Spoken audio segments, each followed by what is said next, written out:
새벽 우리에게 주신 하나님 말씀은 열왕기상 15장 1절에서 8절까지입니다. 열왕기상 15장 1절에서 8절입니다. 우리 하나님의 말씀을 다 함께 받들어 읽겠습니다.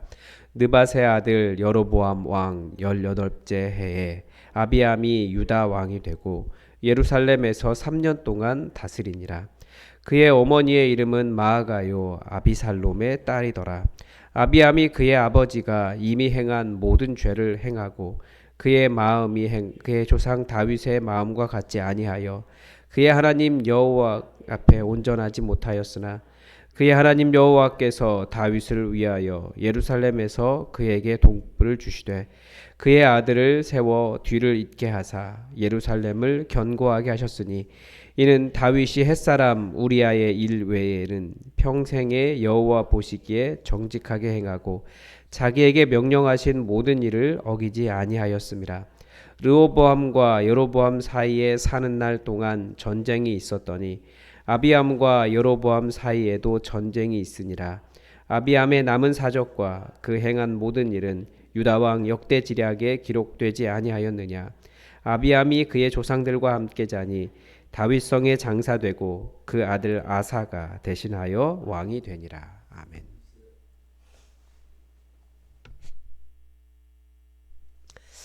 성경은 우리 하나님을 그 자손의 천대까지 은혜를 베푸시는 분이라고 찬양을 합니다. 그만큼 하나님께 잘하면 하나님께서 기억하시고 또 복을 주신다, 그런 뜻입니다. 그래서 어릴 때 그런 부흥 강사님들 오시면 그런 설교 많이 하셨던 것 같습니다. 이 목회자 자녀들이 얼마나 잘 되는지 그런 말씀 많이 하셨던 것 같습니다. 아마 당시에 목사님들의 삶이 워낙 힘들었기 때문에 위로하시기 위해서 주신 말씀이기도 하고, 성도들에게 목사님 열심히 섬겨라, 아니 목사님이 아니라 교회를 잘 섬겨라, 그렇게 열심히 섬겨라, 그런 뜻이었을 겁니다. 실제로 하나님께서 얼마나 은혜를 베푸시는지 그런 하나님을 사랑한 사람 다윗의 자손들을 통해서 계속해서 그 은혜를 베푸시는 것을 보면 그것이 틀린 말이 아니다라는 것을 볼 수 있습니다. 오늘 본문의 주인공은 르호보암의 뒤를 이어 왕이 된 르호보암의 아들 아비암에 대한 내용입니다. 아비암은 18살에 왕이 되었지만 3년밖에 통치하지 못하고 죽었습니다. 역대기는 이제 아비얌이라고 되어 있지 않고 아비야라고 되어 있습니다. 또 다른 곳에는 아비야후라는 말도 있는 것 같습니다. 역대기는 역대기는 이 본문 오늘은 8절밖에 열왕기는 아비암을 8절밖에 기록하고 있지 않지만 역대기는 훨씬 더 길게 기록하고 있습니다. 무엇을 기록하고 있냐면 역대기는 그의 젊은 나이 18살이었으니까 왕이 됐을 때가 18살이었는데 엄청난 용사였다라고 기록을 하고 있습니다. 아버지도 여로보암과 계속 싸웠는데 이 아비암도 여로보암 맞죠? 네. 북이스라엘의 여로보암과 계속 싸웠습니다. 그래서 역대기는 북이스라엘과 싸워서 크게 이겼다. 그래서 여로보암이 더 이상 힘을 발휘하지 못했다. 북이스라엘 사람 50만 명을 죽였다.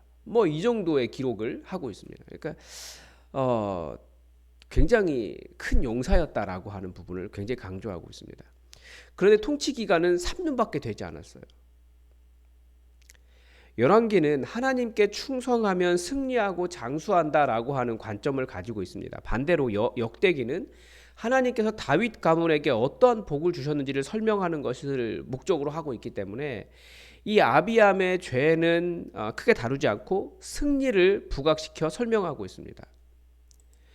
오늘 우리가 읽은 열왕기의 관점에서 보면 아비암은 아버지의 죄, 그 우상을 숭배하고 여호와 하나님께 충성하지 않은 그 죄를 그대로 따라한 사람이기 때문에 그는 장수할 수 없던 겁니다. 그러니까 아비암이 군사적으로 그렇게 성공했는데 큰 업적이 있는데 왜 3년밖에 살지 못했느냐, 여기에 대한 해석을 담고 있는 본문이 오늘 본문이라는 겁니다. 그 해석이 아비암이 그의 아버지가 이미 행한 모든 죄를 행하고 그 마음이 그의 조상 다윗의 마음과 같지 아니하여 그의 하나님 여호와 앞에 온전하지 못하였으니, 그래서 그가 3년밖에 살지 못했다라는 겁니다. 그런데 하나님은 아비암에게 나쁜 심판만 주신 것이 아니라는 기록을 짧게 하고 있죠. 그게 뭡니까? 하나님께서 그를 통해서 예루살렘을 견고하게 하셨다라는 거예요. 이것이 아마 역대기에서 보여준 그 북이스라엘과의 전쟁에서 크게 승리하고 더 이상 여로보암이 아무런 힘을 북이스라엘의 여로보암이 아무런 힘을 발휘하지 못하게 한 그의 어떤 군사적인 업적을 이야기하는 것 같습니다. 그러니까 3년을 살았지만 하나님께서 그에게 그런 승리를 주셔서 예루살렘을 견고하게 하신 이유가 무엇이냐? 그의 증조 할아버지 다윗 때문이다라고 설명하는 겁니다. 이것을 보여주는 특별한 말이 또 있습니다. 제가 잘 찾아보지 않았는데 앞으로 나오는 왕들은 그 어머니의 이름을 기록하고 있지 않습니다. 제가 다 찾아보진 않았습니다. 한번 다시 또 찾아봐야 돼요. 그래서 아비암의 어머니 여기 마아가가 나오잖아요. 그 아비야의 아버지 르호보암의 어머니에 대한 기록도 나오죠. 르호보암이 왜 그렇게 여호와 하나님 다윗과 솔로몬 다윗을 따르지 않고 우상을 섬겼습니까? 그의 어머니 암몬 사람 마아가 때문이다. 성경은 그런 것을 앞뒤로 이렇게 배치하면서 그렇게 한다라고 어제 말씀을 드렸는데 오늘도 역시 그의 어머니를 기록하고 있다라는 거예요. 마아가는 아비살롬의 딸이다라고 되어 있습니다. 이 아비살롬이 누굽니까? 아비살롬이 이게 그 히브리어가 읽기에 따라 좀 달라지는데 그 압살롬입니다. 그러니까 다윗의 아들 압살롬의 딸이었다라는 거예요. 그러니까 열왕기의 저자는 아비살롬이라고 읽었지만 즉 아비야는 다윗의 손녀의 아들로서 다윗 가문과 직접적으로 연결된 사람이었다라고 그의 아버지 르호보암의 어머니 마아가 암몬 사람 마아가와 대조를 하고 있는 겁니다. 다만 아버지 르호보암의 영향으로 악을 계속 행했지만 아버지께서 하나님께서 다윗의 혈통과 연결된 아비암에게 은혜를 주셨다라고 해석을 하고 있는 거죠. 하나님은 왜 다윗에게 이렇게 은혜를 베푸십니까? 5절입니다. 이는 다윗이 햇사람 우리아의 일 외에는 평생 여호와 보시기에 정직하게 행하고 자기에게 명령하신 모든 일을 어기지 아니하였음이라. 다윗에게 절대 죄가 없다고 말하지 않습니다. 비록 죄 가운데 있었어도 다윗은 여호와께 전심이었고 하나님을 사랑한 사람이었습니다. 하나님은 그의 정직함과 진심을 아셨습니다. 이것을 은혜라고 합니다. 그렇기 때문에 하나님께서 그의 가문을 지키시고 그 자손들을 지키시는 것을 은혜라고 하는 겁니다. 비록 죄가 있지만 하나님께서 그의 죄를 기억하지 않으시고 그의 삶에 하나님의 선물을 가득 부어주시는 것이 은혜입니다. 아비암이 바로 그 은혜를 받았던 겁니다.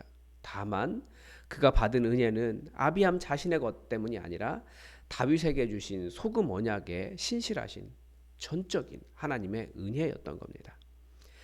하나님은 우리에게 이런 다윗과 같은 자세를 계속 요구하십니다. 이 사실은 열왕기서 전체에 계속 나타나고 있습니다. 우리는 다 허물이 있다. 그러나 은혜로 살아간다. 어떤 사람에게? 다 허물이 있지만 하나님은 얼마든지 우리에게 은혜를 베풀어 주신다. 단 우리가 어떤 삶의 자세냐? 다윗과 같을 때라고 가르쳐 주는 거죠. 우리는 이 은혜를 예수 그리스도를 통해서 경험하고 있습니다. 예수님은 우리가 너무나 큰 죄인임에도 불구하고 십자가 위에서 우리를 용서해 주셨습니다. 우리가 아는 복음은 여기까지입니다.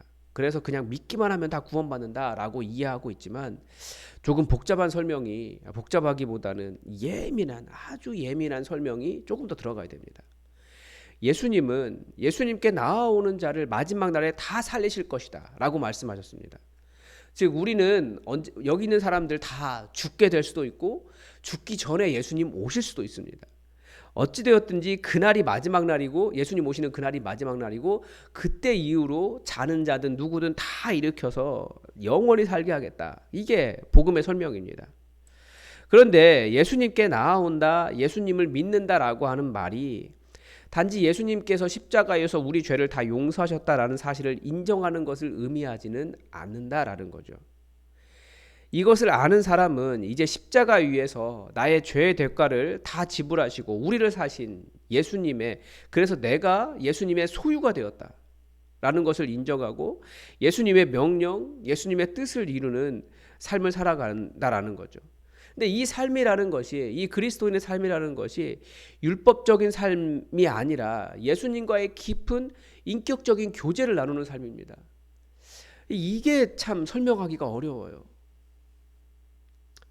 이것을 어떻게 설명할 방법이 없었기 때문에 예수님은 예수님과 함께 산다, 함께 거한다라고 표현하고 있고, 열왕기에서는 여러 가지로 표현하고 있어요. 다윗이 하나님을 사랑한다. 하나님 앞에서 마음이 전심이었다. 하나님의 율법을 지켰다. 계명을 따랐다.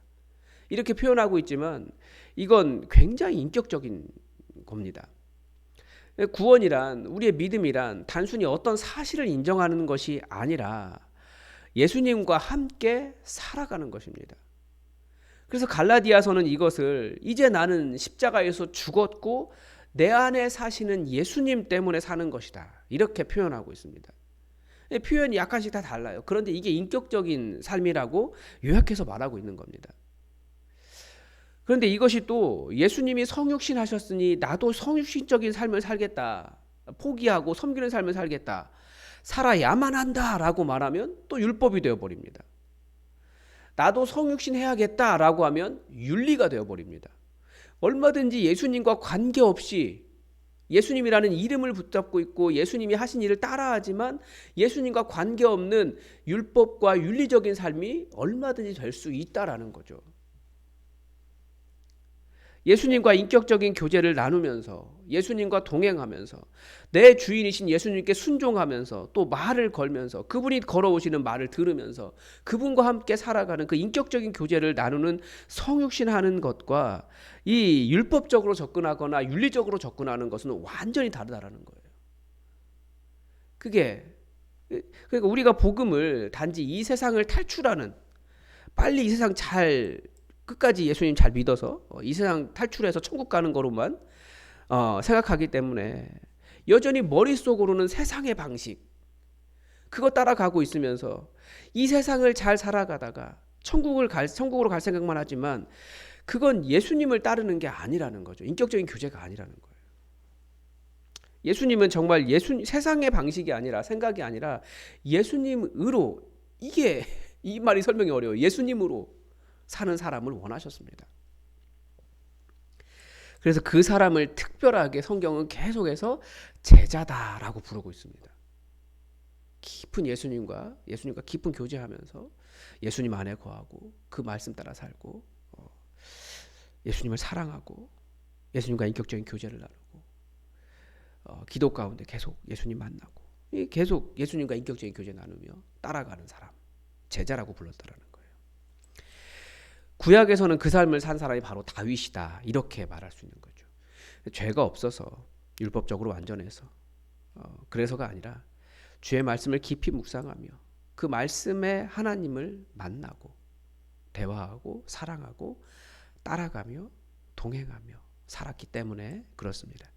이 모든 것을 요약해서 인격적인 교제다, 이렇게 표현합니다. 우리 신앙은 단순히 율법을 따르거나 윤리적으로 완전한 삶이 아닙니다. 세상은, 교회는 우리에게 율법을 요구해요. 뭐뭐 해야만 한다. 그래서 여러 가지 규정들을 만들죠. 세상은 교회를 바라보면서 윤리적이길 바랍니다. 그러니까 착하기를 바래요.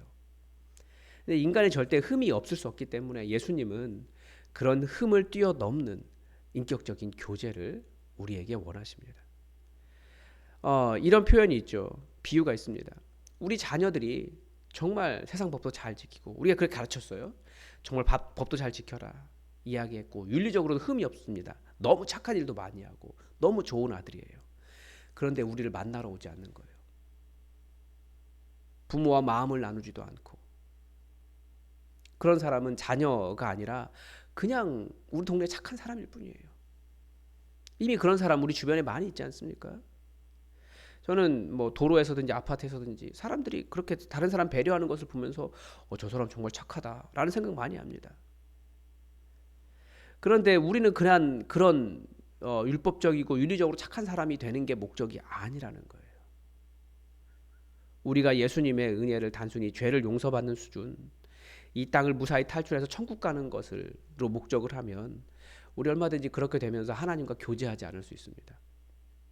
우리 하나님은 그런 사람을 원하시는 것이 아닙니다. 그래서 정말 예수님 안에 거하고 예수님을 사랑하고 정말 예수님과 인격적인 교제를 나누는 그런 제자를 원하십니다. 다윗이 바로 하나님과 그런 인격적인 교제를 나누었던 겁니다. 여러분, 여러분의 기도가 단지 여러분의 소원만 아뢰고 거기서 멈추는 것이 아니라 하나님의 음성을 들으며 하나님의 뜻을 구하며 또 하나님의 뜻을 깨닫고 하나님과 동행하는 그런 인격적인 교제가 되길 바라고, 여러분의 이 그리스도의 삶이, 그리스도인으로서의 삶이 진정한 제자가 되도록 이 말씀을 따른다라고 하는 그 안에 있는 인격적인 교제를 깊이 깨달아 알 수 있기를 바랍니다. 오늘도 하나님의 뜻이 우리에게 이루어지기를 주기도문으로 기도하겠습니다. 하늘에 계신 우리 아버지, 아버지의 이름을 거룩하게 하시며 아버지의 나라가 오게 하시며 아버지의 뜻이 하늘에서와 같이 땅에서도 이루어지게 하소서. 오늘 우리에게 일용할 양식을 주시고 우리가 우리에게 잘못한 사람을 용서하여 준 것 같이 우리 죄를 용서하여 주시고 우리를 시험에 빠지지 않게 하시고 악에서 구하소서. 나라와 권능과 영광이 영원히 아버지의 것입니다. 아멘. 여러분, 오늘도 전 세계의 평화를 위해서 함께 기도해야겠습니다. 러시아 우크라이나 전쟁 계속되고 있는데 안정될 수 있도록 속히 종식될 수 있도록 기도해 주시고 계속해서 하마스와 이스라엘의 전쟁 점점 더 심각한 상황으로 진행되고 있습니다. 뭐 다들 전면전이 일어날 것이다 뭐 이런 식으로 이야기하고 있는데 정말 평화라는 것이 어려운 것 같습니다. 여러분, 온 세계가 하나님의 평강을 알 수 있도록 여러분 기도해 주십시오. 또 우리나라도 계속 분열하는 나라가 아니라 국민을 위해서, 이 나라의 안정을 위해서 정치 지도자들이 하나가 되고 그리고 온 국민들도 정치 때문에 갈라지는 일이 없도록 여러분 이 나라의 하나됨을 위해서, 평화를 위해서 함께 기도해 주십시오. 그리고 우리 자녀들 이제 수능 한 40일 정도 남았습니다. 그리고 임용고시 있고 직장을 위한 시험을 보는 자녀들이 있습니다. 또 미래를 위해서 열심히 준비하는 자녀들이 있는데 우리 자녀들을 위해서도 여러분 함께 기도를 부탁을 드립니다. 다 함께 기도하겠습니다.